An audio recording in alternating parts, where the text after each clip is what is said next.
And I'm back. And if you're wondering why I'm wearing the same shirt, it's because I recorded all these on the same day. And guess what I'm here to talk about? Briefly, I promise. The book. If you haven't gotten it, please get it. I think it's wonderful, even though I made it. But I didn't really make it. It was there and I found it. Okay, so this last video in the series, last time we saw Chuck Perkins, New Orleans poet, the Bard of New Orleans, visiting Northern England, going to Liverpool and Manchester, and I explained the very deep connection between New Orleans and that part of England. It's deep, and if you missed it, I'll just say one word, well, two words: the Beatles. Okay, without New Orleans and without all the sailors that brought R&B records to Liverpool in the 50s and the early 60s, there would have been no Beatles because they wouldn't have had anything to listen to study. Okay, so that's how the cotton moved. It went from New Orleans to Liverpool and up the canals to Manchester. That was a lot of transport in those days, and the records rode along. So we saw Greville Lindop, English poet, visit New Orleans. That was part of our cultural exchange program that we developed right after the flood to try to encourage people to come back to New Orleans. Then we brought Chuck Perkins, the Bard of New Orleans, to Liverpool and Manchester to perform. That was the other part of the exchange. Now we're going to go and hear Chuck recite one of his poems about the very dark days right after the flood. And remember, New Orleans recovered because of its musicians. It recovered because of its fans.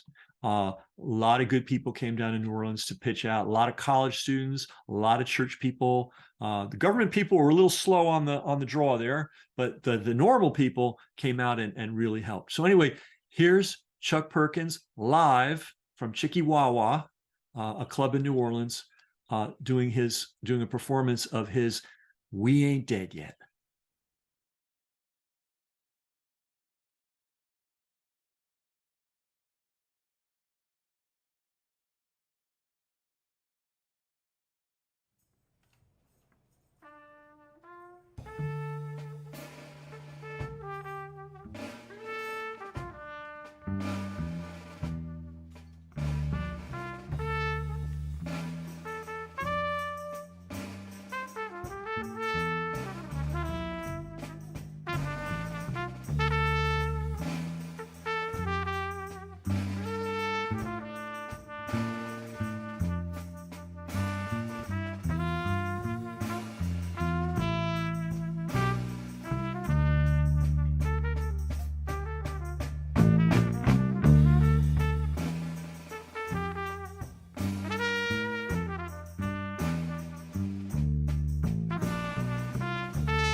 She's a queen city of the South, but she ain't no Southern belle.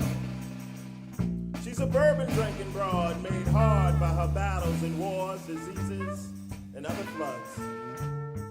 But at night, her street lights are the twinkle in her eyes, and from the high rise on those nights when the clouds have deserted the rainmaker, you can find life in them sockets that sparkle like the Big Dipper. But when the levees broke, our hope got soaked, and so did the twinkle in her eyes. And it was wondered if this might lead to our demise, because from the high rise, you can see what is left when light is sucked back into the belly of its creator. The remaining darkness wrapped his arms around the mangled body of the city, hiding her gaping wounds from a nervous moon who wondered what happened to the music and wanted to know how come lately the rain smelled like tears. The sad smell of fearful children and waterlogged dreams made the moon blue. The rancid smell of neglect and raw sewage made the moon reflect badly on the water in the United States government. So badly, the blooming moonshine drinker got full, started pulling at the water and kicking up a storm.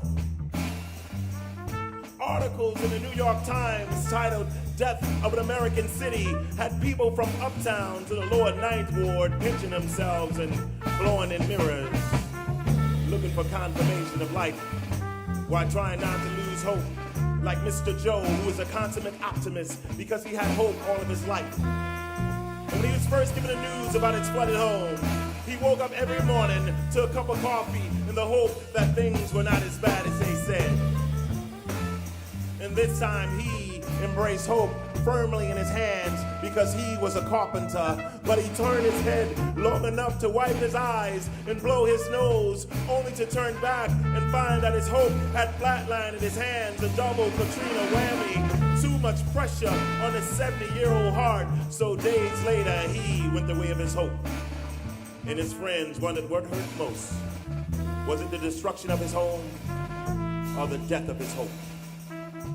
Talking heads serving up 24-hour news slop referred to us as refugees just before a U.S. congressman suggested that the old girl be fooled us, forcing us to collectively fish our birth certificates from the toxic soup to find that space that talk about place of origin, to see if we really did live in a city that really was in a state, that really was in the United States of America, looking for confirmation of citizenship. And the replay was called a requiem in 4 acts, so we found our reflection in the muck and whispered in its ear, "Can you tell us if we're still alive, please?" Unable to come up with the right words, our reflection didn't answer back, and we were unnerved by the silence, because the eulogizers were beginning to eulogize. But then, we saw your tambourine shake.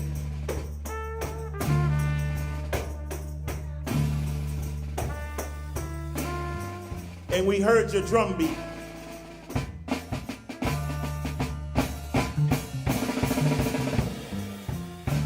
And when we felt the hot air streaming from the fat end of the brass,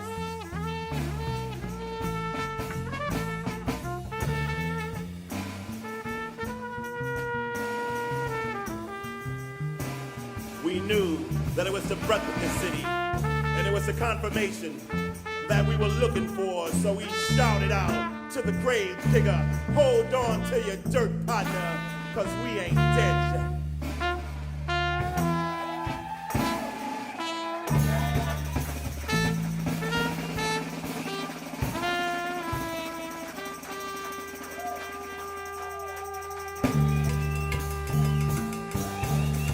Thank you very much. Thank you.